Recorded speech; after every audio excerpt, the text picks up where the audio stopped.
Your income is not decided at your job. It is not decided at the bank or by the economy, or by your skills or by the market, or by any of the places you have been taught to look. Your income is decided inside a window of about 8 minutes that you pass through every single night of your life, and you pass through it unconscious. The last 8 minutes before sleep takes you. That is the control room. That is where next year's bank statement is being written right now, tonight, while you think nothing important is happening. And here is the sentence I need you to sit with, because it is going to sting. Last night, inside that window, you programmed poverty. You do not remember doing it because you were half asleep when you did it, which is exactly why it worked so well. The night before, same thing. You have been standing in the most powerful programming window the human nervous system possesses, every night for decades, and you have been using it to order more of the life you already have. Tonight, that ends. In this video, I'm going to show you what that window actually is biologically, why Neville Goddard built his entire method around it 90 years before sleep science caught up. And then I'm going to give you the exact 8-minute protocol, minute by minute, that turns your last moments of the day into the most profitable work you have ever done. I warn you now, this is not a relaxing sleep video. This is an operations manual for the night shift of your mind. Stay with me. Let me open the machine and show you the window first, because once you see it, you will never fall asleep carelessly again. Your brain does not have one setting called awake and one setting called asleep with a wall between them. It moves through a corridor. As you lie down and your body goes heavy, your brain waves slow from the fast waves of thinking into slower rhythms, and somewhere in that slide, in that drowsy corridor where you are no longer fully awake but not yet gone, something remarkable happens. The guard leaves. All day long there is a doorman standing between your conscious mind and your deeper system. His job is to check every idea at the door. You hear something new and the doorman steps out and says, "Prove it. That is not how things work. We tried that before. People like us do not get that." He is why affirmations bounce off you at noon. He is why you can read 20 books about wealth and stay broke, because the doorman read them too, and he rejected every page before it reached the file room. But the doorman is a day worker. In that corridor before sleep, he clocks out. And for those few minutes, the door to the file room, the deep system where your identity is stored, where your sense of what is normal and possible and true about money lives, that door stands open and unguarded. Whatever you are feeling in those minutes walks straight in. No inspection, no argument. It walks in wearing the badge of truth, and the night shift treats it as an instruction. Neville Goddard knew this without a single brain scan. In his book Feeling is the Secret, which is barely 60 pages and worth more than a library of modern success books, he wrote that sleep is the door through which the conscious mind passes to be creatively joined to the deeper one. He said the feeling you take into sleep is the feeling that shapes your tomorrow. He told his audiences in the 1940s that the last waking moment is a seed, and the night is the soil, and that nature does not judge seeds, it just grows them. Modern sleep science now describes the same corridor with different words. It calls it the hypnagogic state, the transition into theta, a window of heightened suggestibility where the critical filter of the mind goes offline while the recording function stays on. Researchers use it now for learning and memory experiments. Neville was using it to relocate men and women into new lives while our grandparents were children. And I want you to feel the weight of what this means.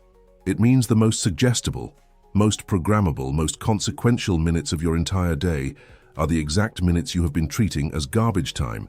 You spend your sharp hours defending yourself from bad ideas. Then the guard leaves, the door opens, and you feed the file room whatever trash happens to be floating in you at 11 at night. So, let us do an honest autopsy of your current 8 minutes, because I have seen the inside of your nights, and so have you. You lie down, and the moment the room goes quiet, the day starts replaying, except it does not replay evenly. Your system replays the charged parts, the email that annoyed you, the number that scared you, the conversation where money got tight, the thing you should have said, the bill that is coming, the client who has not answered. You rehearse tomorrow's problems with your eyes closed. You have full dress rehearsals of arguments that have not happened yet. And you do all of this while sliding through the open door, which means every one of those scenes walks into the file room stamped as an order. Hear me clearly. The night shift does not know the difference between what you fear and what you want. It only knows what you rehearsed with feeling while the door was open. You rehearsed shortage, so it manufactures the psychology of shortage. It tunes your perception overnight, and you wake up as the person for whom money is a problem, again freshly printed, and you call that waking up as yourself. And for those of you who do not replay the day, there is the other ritual, the phone. You scroll until your eyes give out, which means the last input of your day is a slot machine of other people's vacations, other people's wins, a stranger's opinion, a war, an ad. You hand the open door to an algorithm. An algorithm decides what walks into your file room. If a stranger offered to whisper into your ear while you slept, you would call the police. You hand your phone that exact job every night and call it relaxing. Now let me show you why this window beats everything else you do, why it is not one factor among many but the deciding factor. Count the hours. You spend 16 hours awake. During those hours, your thinking is scattered across 1,000 subjects, guarded by the doorman, diluted by noise. Then you spend 8 hours asleep. And during those 8 hours, your system takes the final state you handed it and consolidates. This is what sleep is for, biologically. The night shift sorts the day, decides what gets wired in as structure and what gets discarded, decides which connections strengthen and which dissolve. It is deciding who you will be tomorrow. And its primary instruction, the note left on its desk, is the state you were holding as you slid through the corridor. This is why 16 hours of trying to think positive loses to 8 minutes of falling asleep worried. You are fighting the war during the day, in the guarded hours, in the diluted hours, and then surrendering the exact minutes when the real decisions get made. The wealthy, and watch them closely, do not fight this war during the day at all. Money does not occupy their daylight thinking, and at night they do the one thing you have never done. They fall asleep certain that they are what they are, that more is coming because more always comes, that tomorrow contains solutions. Nobody taught them that as a technique. They inherited a nervous system whose nights were never taught to rehearse shortage.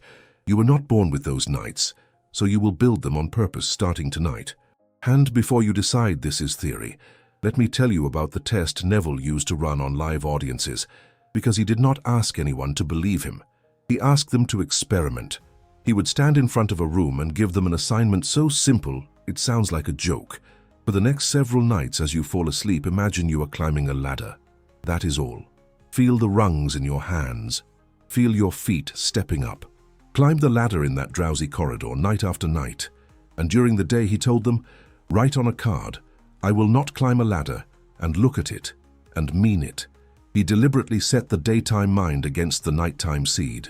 He wanted to prove which one runs your life. And the letters came back, and they kept coming back for years. People found themselves on ladders. A friend suddenly needs help with a roof. Our job unexpectedly requires checking a storage loft. A neighbor asks to borrow hands for painting.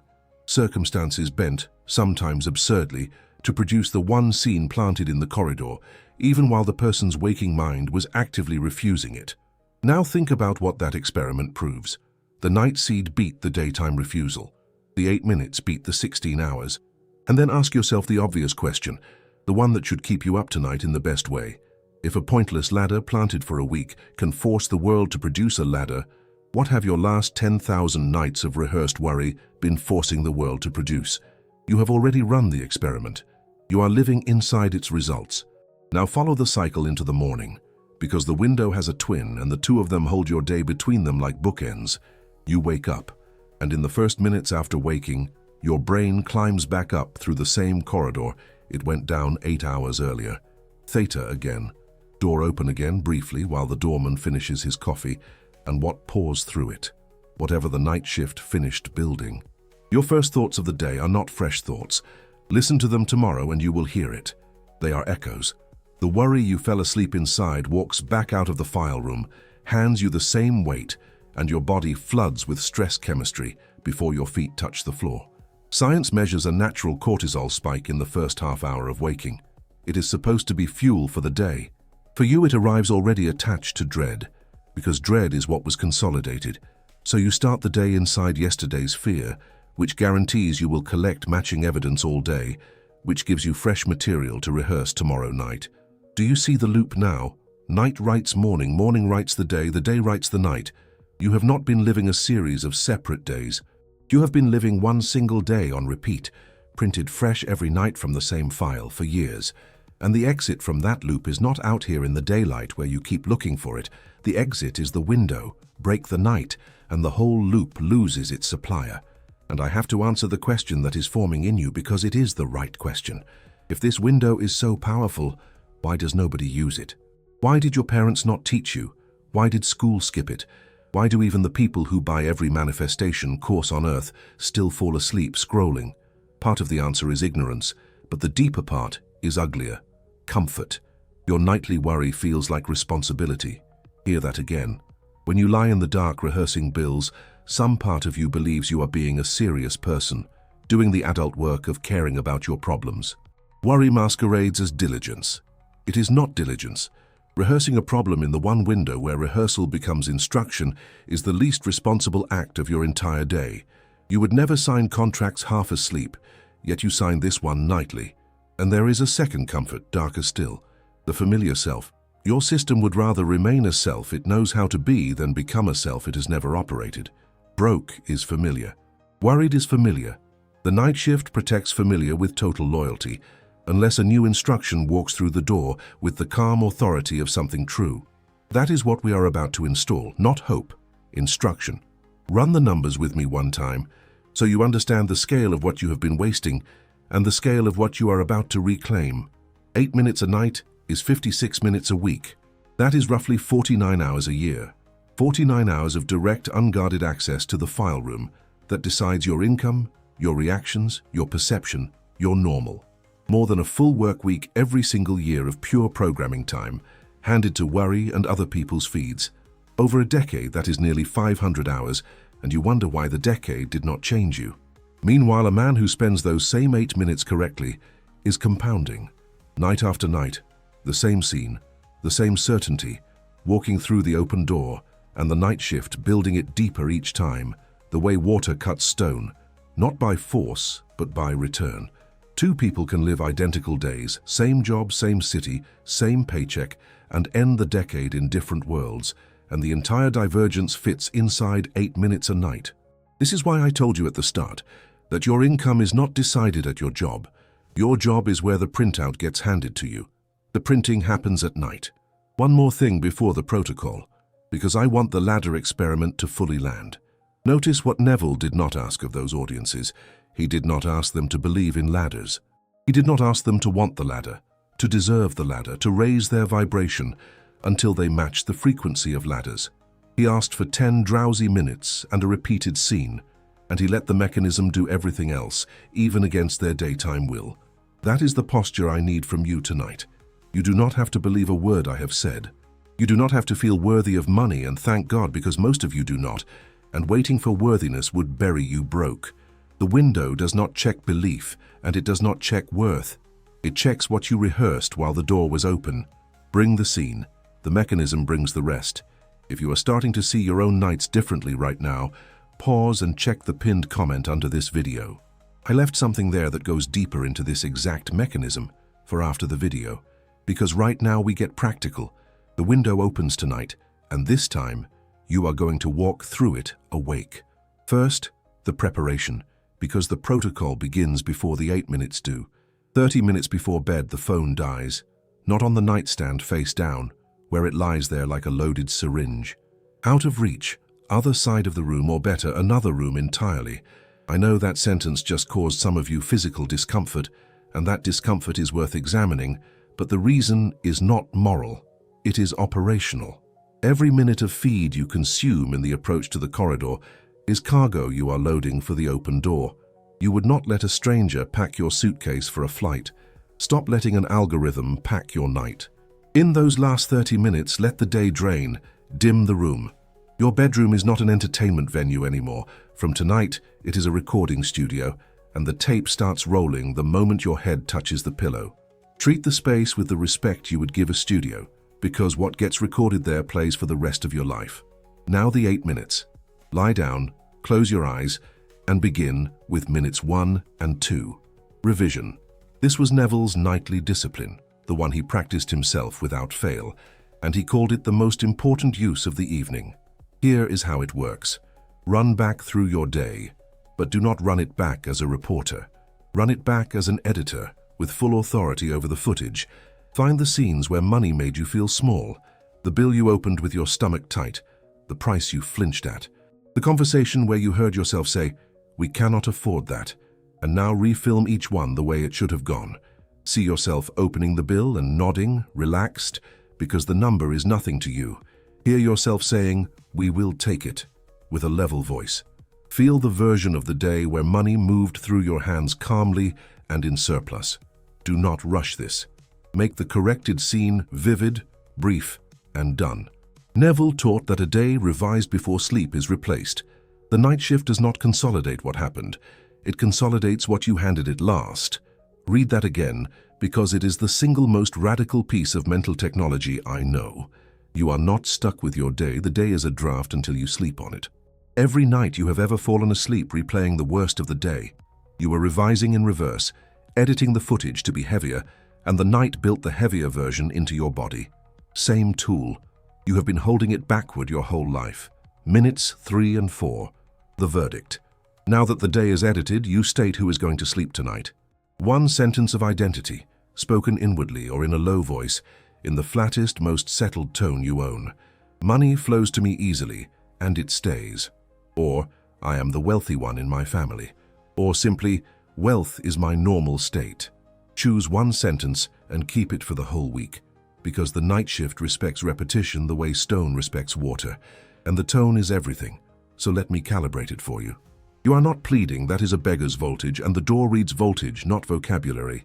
You are not pumping yourself up. That is a fan's voltage, all noise and no authority. You are filing a fact. Say it the way you would say your own address. Nobody hopes their address is true. That board certainty is the exact frequency that walks through the open door without being questioned, because it sounds like something the file room already knows. Minutes 5 through 8. The scene. This is the heart of the protocol, the seed itself, and it must be built by one strict rule. The scene must imply that the money already came, long enough ago that it is no longer news. Do not imagine the win. Do not imagine checks arriving, confetti, screaming, hugging, jumping. A celebration scene tells the night shift the event is fresh, which tells it that before the event you were poor, and it will faithfully keep printing the before. You want the 100th ordinary day of wealth, not the first. So build something small and stunningly boring. You are looking at your account balance with the same face you check the weather, and the number is large, and you feel nothing but a quiet, warm, settled satisfaction, and you close the phone and go make coffee. Or you are paying a bill the way you flip a light switch, no ceremony, thought already moving to lunch. Or a friend asks how things are going, and you hear your own voice say, "Honestly, money is the one thing I never think about anymore," in a tone so casual it is almost distracted. One scene, 10 to 20 seconds, on a loop gently, no strain, while your body gets heavier and the corridor takes you down. And if you fall asleep in the middle of the scene, you have not failed the exercise. You have perfected it. Neville said to sleep in the assumption inside it, like a garment worn to bed, like falling asleep in the house you intend to wake up in. The whole architecture of these 8 minutes exists to make the scene the last passenger through the door. Now the rules, and these are not suggestions, they are load-bearing walls. Rule 1. Never sleep inside a problem. This is the law above all laws, and from tonight it is non-negotiable. There will be nights when something goes wrong at 10 o'clock, an argument, an email, a number, and the old reflex will want to take it to bed and chew it in the dark. You no longer have that option. Whatever the day did to you, revision comes first, even a rough 30-second version, and the verdict follows it every night, no exceptions. Falling asleep angry about money is signing a purchase order for more of what made you angry. Rule 2.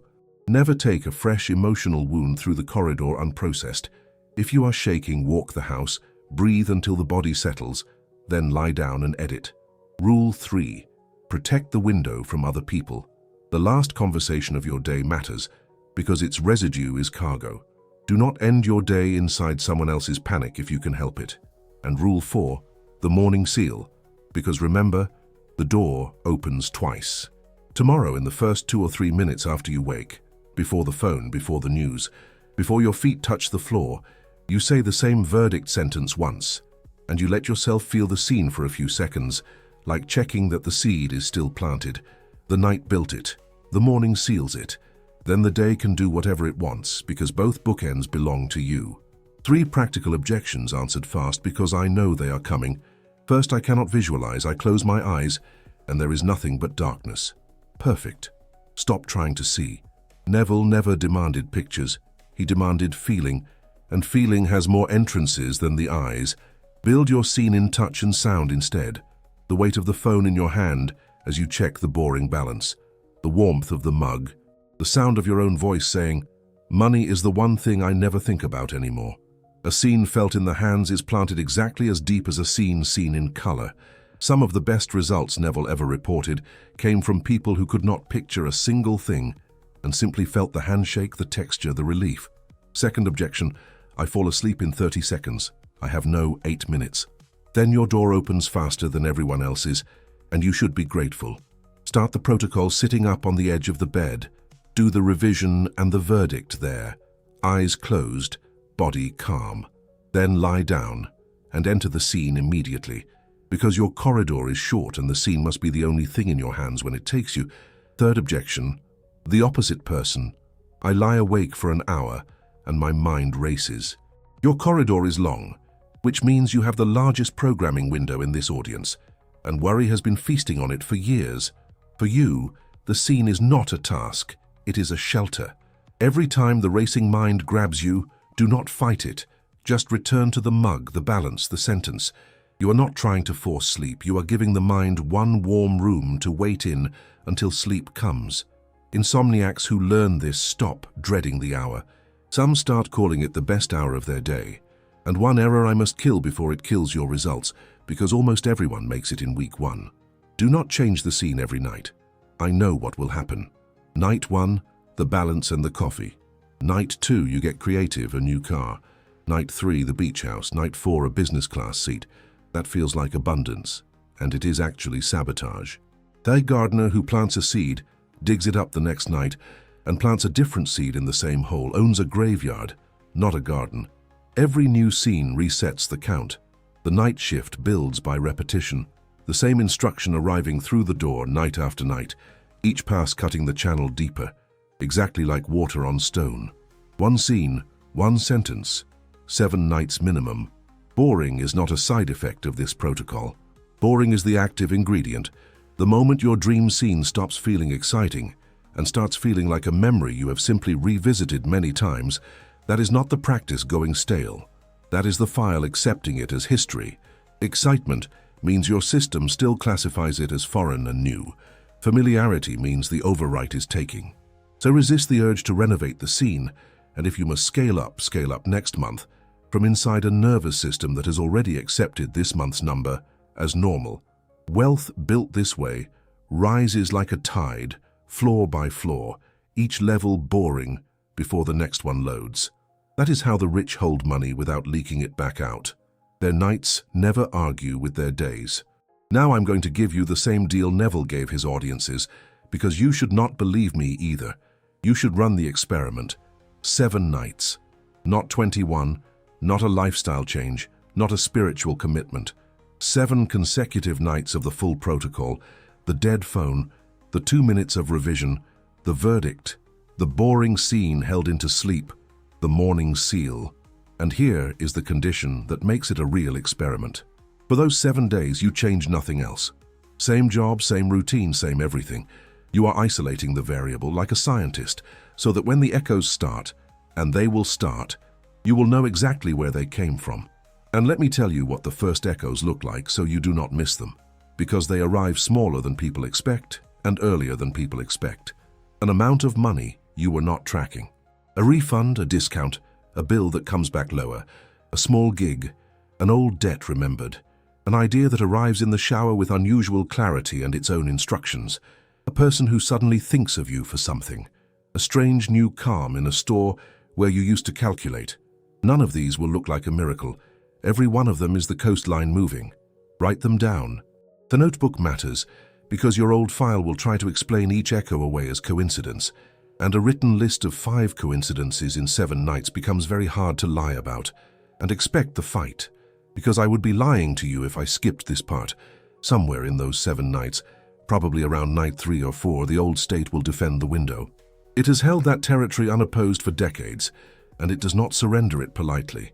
For some of you, it will be sudden insomnia, a mind that lights up with urgent nonsense the moment you start the scene. For others, strange, heavy dreams, the old identity throwing its furniture around. For others, you will wake at 3 a.m. with your chest full of every fear you own, because the system is pulling its favorite files and waving them at you. And most commonly, it will send you the simplest weapon of all, the whisper that says, "This is stupid, skip it tonight, you are tired." Hear me now so you recognize it then. That resistance is not a sign the protocol is failing. It is the sign it is working. Silence would mean the seed changed nothing. The noise is the old file feeling the overwrite. Neville's students reported the same turbulence, and the ones who became his famous letters, the ones whose stories he told from platforms for 30 years, were simply the ones who held the scene through the noise. The night shift always finishes the job for whoever refuses to change the order. And here is a thought that should give you enormous hope before we close. You have already felt this mechanism work in your favor, by accident. Think of the rare mornings in your life when you woke up strangely light, strangely capable, and the whole day cooperated. Green lights, easy conversations, money moving without friction, and you called it a good day as if days had moods. Trace it back. The night before, something let you fall asleep content. A small win, a good laugh, a moment of peace, and you slid through the corridor carrying it, and the night shift built you a matching tomorrow. Your best days were never luck. They were well-seeded nights you planted unconsciously. The protocol does not ask you to become someone new. It asks you to do on purpose, nightly, what you have already done by accident on the best nights of your life. So let us end where we began. But now you can see the whole machine. Your income is the average of your last 1,000 nights. That number in your account, the one that hurts to look at, is not a judgment of your talent or your worth or your effort. It is a print history. It is what got rehearsed in the corridor, consolidated by the night shift, sealed in the morning, and walked out into the world through your perception, your posture, your choices, your voice. 1,000 nights wrote the life you have. And I know 1,000 nights sounds like a mountain, but here is the mercy in the mechanism. The file room does not average. The door has no memory of who walked through it last year. It only honors the most recent instruction, repeated with the most certainty, and certainty compounds fast in a guarded window. 7 nights can bend the line. A season can redraw it. You are 8 minutes from the control room of your entire financial life, tonight and every night after, forever. The window does not care what you do with it. It opened last night without you. It will open tonight either way. The only question left is whether you walk through it awake, carrying a scene you chose, or asleep, dragging the day behind you like every night before. If you are taking the 7 nights, write the word tonight in the comments right now. Put yourself on record, because your own nervous system is listening to what you commit to, and 10,000 people will scroll past your word and realize they are not doing this alone. And when the first echo lands this week, the strange refund, the idea at 3 a.m, the calm in the checkout line, come back to this exact video and report it in the comments, because your echo will be the proof that pulls the next person through their 7 nights. Then check the pinned comment, because what I left there takes tonight's work into territory one video cannot cover. The doorman clocks out in a few hours. For the first time in your life, be standing at the door when it happens, holding exactly what you want carried in. I will see you in the next video. Sleep like it is your job now, because it is.